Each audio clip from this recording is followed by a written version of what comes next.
కొత్త పెన్షన్ల విషయంలో మంత్రి సీతక్క క్లారిటీ ఇచ్చారు. దివ్యాంగులకు వితంతువులకు ప్రాధాన్యత ఉంటుందన్నారు. ఇక వారిని గుర్తించే పనిలో సెర్ఫ్ నిమగ్నమైందని చెప్తున్నారు. ముఖ్యంగా కొత్తగా 5 లక్షల మందికి పైగా పెన్షన్లకు దరఖాస్తు చేసుకున్నారని, వీరందరినీ కూడా అర్హులను గుర్తించే పనిలో ఉన్నట్టుగా మంత్రి చెప్తున్నారు. మరోవైపు ఇందిరమ్మ ఇళ్ల విషయంలో దివ్యాంగులకు ప్రాధాన్యత ఉంటుందంటూ చెప్తున్నారు. సో మొత్తం మీద పెన్షన్ల పథకానికి సంబంధించి ఇక ఆసరా పెన్షన్ పోర్టల్ పూర్తిగా రద్దయ్యే అవకాశం కనిపిస్తుంది. 2022 ఆగస్టు నుంచి ఆల్రెడీ ఆసరా పెన్షన్ పోర్టల్ పూర్తిగా మాయమైంది. ఇక కొత్త పెన్షన్స్ కోసం 5,20,000 మంది దరఖాస్తులు చేసుకున్నారు. రాజీవ్ యువ వికాసంలో దివ్యాంగులకు 5% రిజర్వేషన్ కల్పిస్తున్నట్టుగా చెప్తున్నారు. కుటుంబంలో దివ్యాంగులు ఉంటే ఇందిరమ్మ ఇల్లు ఇచ్చే ఆలోచన ఉన్నట్టుగా చెప్తున్నారు. సో అర్హులను గుర్తించేందుకు సెర్ఫ్ అధికారులకైతే ఆదేశాలు జారీ చేసినట్టుగా మంత్రి చెప్తున్నారు. ఈ రకంగా కొత్త పెన్షన్ల కేటాయింపులో దివ్యాంగులకు వితంతువులకు ప్రాధాన్యత ఇవ్వాలని రాష్ట్ర ప్రభుత్వం భావిస్తోంది. ఇందులో గతంలో దరఖాస్తు చేసుకున్న వారిలో అర్హుల గుర్తింపు ప్రక్రియను పూర్తి చేయాలని అధికారులను మంత్రి సీతక్క ఆదేశించారు.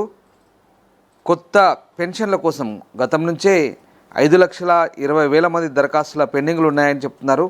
కొంతకాలంగా కొత్త పెన్షన్ల కోసం మంత్రులు, ఎమ్మెల్యేలు, కలెక్టర్లు, వివిధ స్థాయిల్లో అధికారులందరికీ వృద్ధులు, వికలాంగులు, వితంతువులు, ఇతర కేటగిరీల వారు మొరపెట్టుకుంటున్న విషయం తెలిసిందే. దీంతో ప్రభుత్వ పరంగా నిర్వహించిన గ్రామ సభల్లో ఇందిరమ్మ ఆత్మీయ భరోసా, ఇందిరమ్మ ఇల్లు, రైతు భరోసా, రేషన్ కార్డుల కోసం మాత్రమే దరఖాస్తులు స్వీకరించిన పెన్షన్ల కోసం కూడా పెద్ద సంఖ్యలో దరఖాస్తు చేసుకున్నారు.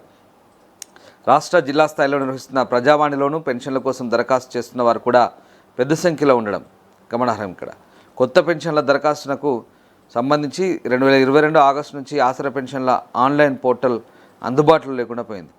3.5 ఏళ్లుగా కొత్త పెన్షన్ల కోసం దరఖాస్తు చేసుకునేందుకు వివిధ కేటగిరీల వారు నిరీక్షిస్తున్నారు. కాంగ్రెస్ ప్రభుత్వం వచ్చాక ప్రజాపాలన పేరిట వివిధ వర్గాల ప్రజల నుంచి తీసుకుంటున్న దరఖాస్తులు, ఇతర రూపాల్లో వచ్చిన వినతులు కలిపితే చేయూత పెన్షన్ల కోసం వచ్చినవే 6 లక్షల దాకా ఉన్నట్టుగా అధికార వర్గాల సమాచారం. మరోవైపు రాజీవ్ యువ వికాస పథకంలో దివ్యాంగులకు 5% కేటాయిస్తామని మంత్రి సీతక్క అంటున్నారు.